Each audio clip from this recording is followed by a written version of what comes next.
अच्छा, शुरुआती दो तो आईटी है, क्योंकि विप्रो के रिजल्ट्स का आकलन भी करना है मुझे। अब आज के फोकस स्टॉक्स में विप्रो बट ऑब्वियस रहेगा, क्योंकि कल बाजार बंद होते ही उसके तिमाही रिजल्ट्स आए थे, जिस पे आज रिएक्शन की बारी होगी। लाल लेके जाएंगे विप्रो को, क्योंकि हैं नतीजे कमजोर। विप्रो पता नहीं, अब तो काउंट भूल गया हूं मैं कितने क्वार्टर नहीं, अब तो साल हो गए हैं। बस एक बार बीच में एबरेशन था, जब वो थियरी डेलापोर्टे साहब आए थे बतौर एमडी सीईओ, एकदम से एक क्वार्टर अच्छा चला गया था, तो लगा था अब with at par with peers perform करेगी विप्रो। पर सिर्फ एक क्वार्टर का वो एबरेशन था। विप्रो पिछले कई सालों से अपने पीयर से कमजोर परफॉर्म कर रहा है, और इस क्वार्टर में भी कुछ बदला नहीं है। जो कांस्टेंट करेंसी की आय की बात थी, उससे ज्यादा दबाव है। जो बैंड दिया था -1% +1% का, उसके लोअर एंड पे परफॉर्म करके दिया है, -0.8% आया है। मार्जिन ठीक है, 7.5-17% पे जस के तस हैं। वो पिछले क्वार्टर में 12 क्वार्टर्स के हाईज पे पहुंच गए थे, उसके आसपास स्थिर हैं। पर वो रुपए की टेलविंड थी, वेजेस पहले ही दे चुके थे, तो इसीलिए सब मान के भी चल रहे थे विप्रो के मार्जिन स्थिर रहेंगे। अपनी नजर सिर्फ एक जगह थी, वो थी अब क्या गाइड करेगा विप्रो, कमेंट्री कैसी होगी। नतीजे तो Q1 के सब, Q4 के सबके खराब होने, क्योंकि सीजनली वीक क्वार्टर ज्यादातर सभी आईटी कंपनीज के लिए। तो नजर अब उस गाइडेंस पे थी। तो जो स्ट्रीट पेंसिल इन कर रहा था, सारी रिपोर्ट्स मैंने आपको प्रीव्यू के तौर पे दिखा दी थी कि क्या क्या एक्सपेक्टेशन है, सारी एक्सपेक्टेशन से कमजोर आंकड़ा है। 1.5 से 3.5% गिरेगी कांस्टेंट करेंसी आए अगले क्वार्टर, इस कमजोर क्वार्टर के बाद ऊपर से। और कमेंट्री भी बड़ी कॉशियस सी है।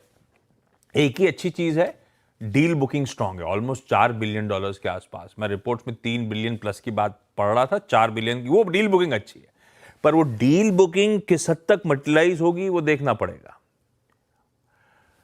बाकी विप्रो लाल है, और विप्रो से मैंने आपको जब टीसीएस के नंबर्स आए थे तब कहा था, इन नंबर्स को बाकी आईटी कंपनीज के लिए एक्सट्रापोलेट मत करिएगा। टीसीएस बेहतर इसीलिए कर लेता है ऐसे एनवायरनमेंट में, क्योंकि उसका डाइवर्सिफिकेशन इन सबसे बेहतर है। उसके रीजनल मार्केट्स ने कमा के दे दिया था उसको, बाकियों के पास वो नहीं है। तो इन्फोसिस लाल लेके चलता हूं, थोड़ा सा कॉशियस रहेगा बाजार। आज शाम को बंद होते ही जो नंबर्स आ रहे होंगे उससे पहले। अब ये वीरू की बात सही है कि थोड़ा बहुत गैप डाउन के साथ ही मूड माहौल शुरुआत हो रही होगी। तो ट्रेड वेट के समीकरण तो आपका फाइनेंशियल एडवाइजर बता रहा होगा, लेकिन नर्वसनेस क्रीप इन इन्फोसिस में भी करेगी। इन्फोसिस में क्या देखना है, नतीजे भूल जाइए। भूल जाइए मतलब भूलिएगा मत, लेकिन नतीजों से ज्यादा इसकी भी कमेंट्री। और क्योंकि इन्फोसिस बेलवेदर अपन क्यों कहते हैं, सबसे बड़ी कंपनी तो टीसीएस है, पर इन्फोसिस क्या है, गाइड करती है। बेलवेदर का काम क्या है, उससे पता चलता है कि आने वाला समय कैसा रहेगा। तो इन्फोसिस को इसीलिए बेलवेदर कहते हैं कि गाइडेंस देने वाले हैं FY26 के आज शाम को। कोई दबी जवान में लोग कह रहे हो सकता है गाइडेंस स्थगित कर दें। अगर ऐसा कर दिया तब समझ में आ जाएगा आपको कि बहुत अनसर्टेनिटी है भैया। नहीं तो अगर गाइडेंस देंगे भी तो फीकी सी देंगे, क्योंकि इन्फोसिस वैसे भी कंजर्वेटिव माना जाता है, कंजर्वेटिवली गाइड करता है, कोशिश करता है उससे पहले अच्छा डिलीवर कर दूं। मैं को लगता है कॉशियस ही रहेगी स्ट्रीट आज नंबर्स को लेकर। अभी आप कुछ कह रहे हो आशीष? मैं ना खुद इस दुविधा में था कि आईटी को शॉर्ट करूं कि नहीं करूं, लेकिन आपने विप्रो इन्फोसिस पे कॉल लिया है। बताइए आशीष, मैं एक बात पूछा था आपसे, क्या ये नंबर्स और गाइडेंस ना देना इतना खराब होगा कि जो फॉल ऑलरेडी आ चुका है फरवरी से मार्च तक, अब तक ये उनको भी, उन जोन को भी तोड़ देंगे? ऐसी पॉसिबिलिटी लग रही है जो प्राइस डैमेज अब तक हुआ है? वीरू, फरवरी से अब तक का फॉल वॉल देखने से अच्छा है कि अपन को वैल्यूएशन देखने चाहिए, है ना। उससे ज्यादा तस्वीर क्लियर होती है।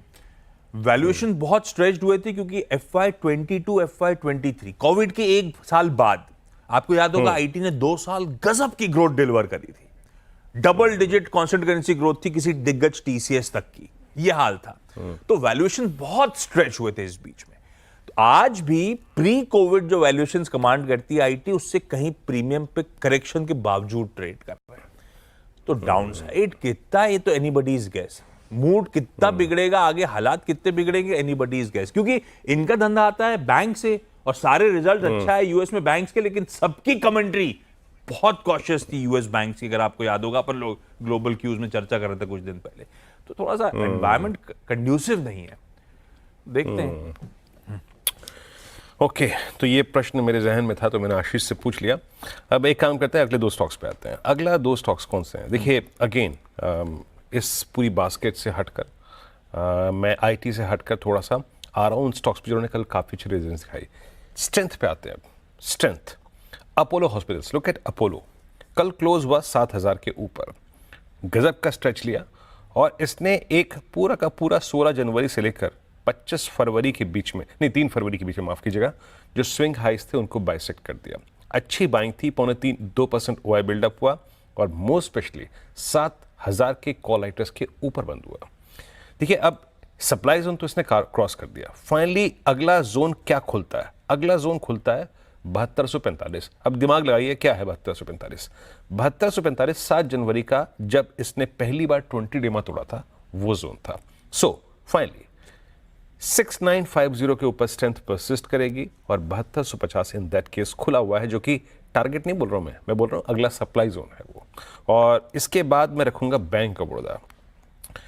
सुपर स्ट्रेंथ थी कल PSU बैंक्स में, मोमेंटम बहुत स्ट्रॉन्ग जनरेट किया और मेरा आग्रह आपसे ये है, जब हमारे बताने के बाद, आशीष और मेरे बताने के बाद आप फैक्ट्स चेक करते हैं, उसको देखते हैं, प्लीज़ PSU बैंक्स के वीकली चार्ट्स को देखिए।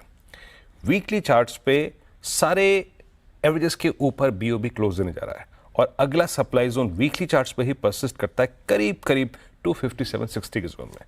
तो प्लेसमेंट बैंक्स की बहुत अच्छी। Look at the quantum of short covering, 43 lakh share घटे हैं यहाँ पर, इसे कहते हैं शॉर्ट कवरिंग, गजब की। तो आशीष, अपोलो और बैंक ऑफ बड़ौदा मेरे अगले दो स्टॉक्स। और हाँ, जहां तक वो इन्फोसिस गाइडेंस ना दे तो मूड बिगड़ेगा। हम सबको क्लैरिटी आएगी कि बहुत अनसर्टेनिटी है, पर लॉजिकली सोचें तो अंधेरे में तीर चलाने से बेहतर ही है ना कि कुछ ना बोल। जब आपको पता ही नहीं है एनवायरनमेंट कैसा पैन आउट होगा, दुनिया में किसी को पता है क्या?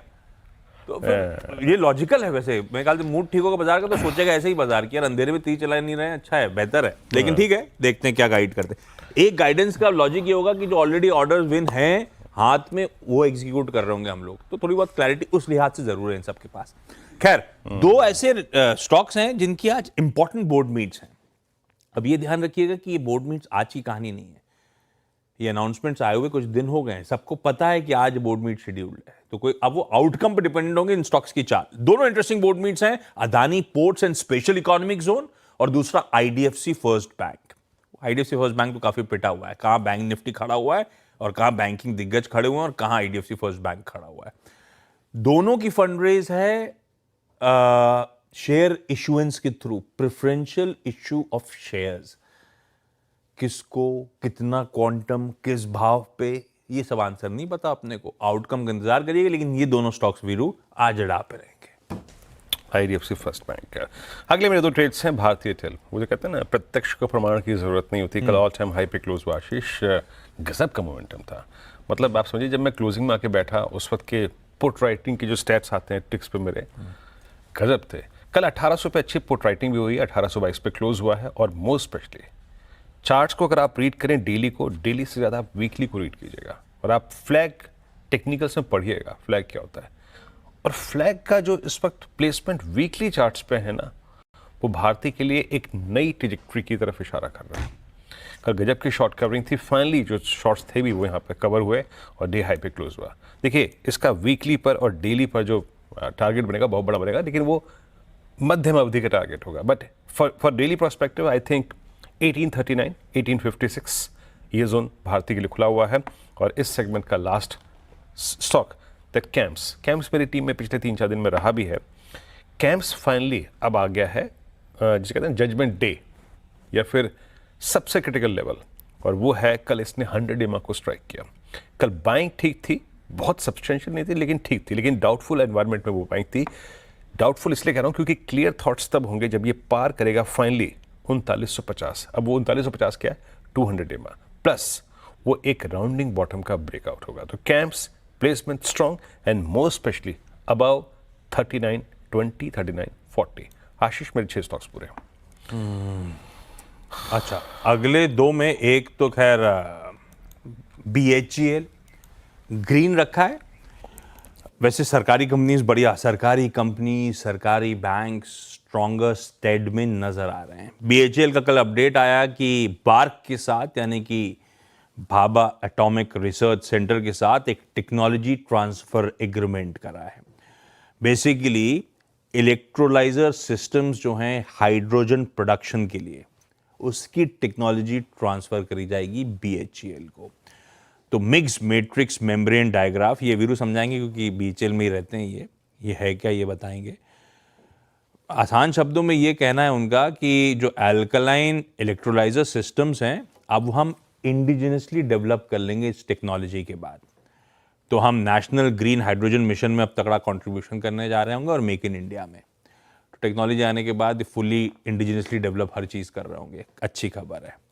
और IRFC यानी कि इंडियन रेलवे फाइनेंस कॉरपोरेशन, इनको एक GST, मद्रास हाई कोर्ट ने इन पर एक GST का डिमांड ऑर्डर था 230 करोड़ का, उसे सेट असाइड कर दिया। यानी कि वो GST का ओवरहैंग खत्म, भुगतान नहीं करना, एक वेलकम रिलीफ है, सीधे सीधे ग्रीन है। मिक्स मैट्रिक्स मेम्ब्रेन डायग्राफ टेक्नोलॉजी, बीरू जी क्या है ये?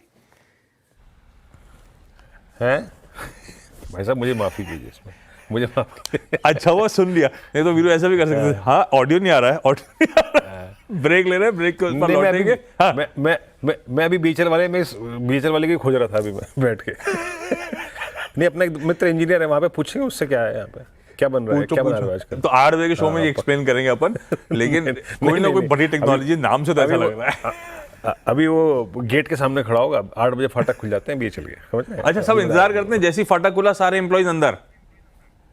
हाँ, मतलब जब हम सुबह स्टेडियम में घूमने आता हूँ तो एक हूटर बजता है 7 बजे का, एक बजता है 8 बजे का।